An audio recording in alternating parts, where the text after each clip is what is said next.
আজকে তোমাদের সঙ্গে শেয়ার করব কই মাছের দারুণ স্বাদের একটা রেসিপি, যেটা করতে সময় মশলা দুটোই কম লাগবে। প্রথমে কড়াটা হালকা গরম হয়ে গেলে গ্যাসের ফ্লেমটা লো রেখে পরিমাণ মতো তেল দিয়ে কালারের জন্য সামান্য হলুদ গুঁড়ো, কাশ্মীরি লঙ্কার গুঁড়ো দিয়ে কেটে রাখা আলুটা দিয়ে দিলাম। এখানে আমি 3টে মিডিয়াম সাইজের আলু নিয়েছি। আলুগুলো লম্বা করে 4 পিস করে নিয়েছি, মানে সামান্য মোটা মোটা করে কেটেছি। সামান্য লবণ ছড়িয়ে আলুগুলো নেড়ে চেড়ে নিচ্ছি। এই সময় কিন্তু গ্যাসের হিটটা লোতেই রেখেছি। আলুটা ঢাকনা দিয়ে রেখে 3টে গোটা মশলা আমি বেটে নেব। 1.5 ইঞ্চি পরিমাণ আদা, 2 চা চামচ জিরে আর কয়েকটা শুকনো লঙ্কা।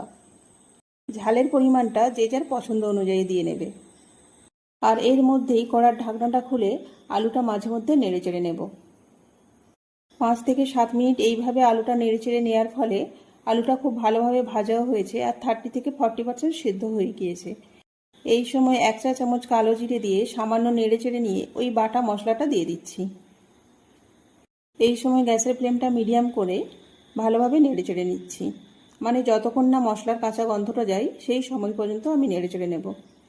1 থেকে 1.5 মিনিট এইভাবে নেড়ে চেড়ে নিয়ে যে বাটিতে মশলা রেখেছিলাম সেই বাটিটা ধুয়ে সামান্য পরিমাণ জল দিয়ে আবারও ভালোভাবে কষিয়ে নেব। এতে মশলা আর আলুটা দুটোই খুব ভালোভাবে কষানো হয়ে যাবে এবং মশলা থেকে যখন তেল ছেড়ে আসবে ওই সময় পরিমাণ মতো জল দিয়ে দেব। মানে যতটা পরিমাণ আলুটা আর মাছটা সেদ্ধ হতে জল লাগবে সেই পরিমাণ জল দেব। আর জলটা দিয়ে ভালোভাবে এইভাবে নেড়ে চেড়ে নিচ্ছি যাতে মশলাটা জলের মধ্যে ভালোভাবে মিশে যায়। আর যখন ঝোলটা ফুটতে শুরু করবে ওই সময় টেস্ট অনুযায়ী লবণ দিয়ে ভেজে রাখা কই মাছগুলো দিয়ে দিচ্ছি।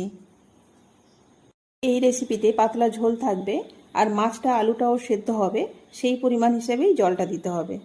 মাছগুলোকে ঝোলের মধ্যে এইভাবে ডুবিয়ে দিচ্ছি যাতে খুব ভালোভাবে সেদ্ধ হয়। আর এই মাছগুলোকে আমি ডিপ ফ্রাই করে ভেজেছি। এবার ঢাকনা দিয়ে সুসেদ্ধ হওয়া পর্যন্ত অপেক্ষা করব।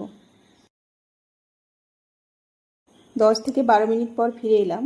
এই সময়ের মধ্যে আলু আর মাছটা পারফেক্টভাবে সেদ্ধ হয়েছে। এই সময় গ্যাসটা বন্ধ করে আমি নামিয়ে নেব।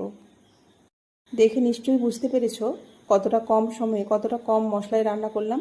খেতে কিন্তু দুর্দান্ত হয়েছিল। বাড়িতে একবার হলেও এই পদ্ধতিতে বানিয়ে দেখবে, আশা করছি সবার ভালো লাগবে।